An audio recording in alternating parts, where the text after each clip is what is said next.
Well, we've done it. 5 days to transform your communication. So what have you missed? Day 1, we looked at why. Why are you speaking? Why is this so important to you? Because that's got to keep you going when the times get tough, if they do. Day 2, we looked at the who. Who are you speaking to? Know what they're saying in their heads, because that will involve the language that you are speaking to them. Really important. Day 3, we started to look at how. We looked at the vocal and the visual elements of your presentation.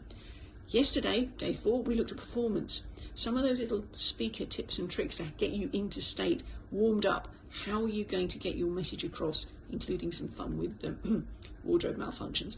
Today, we looked at 60 seconds to get your message across.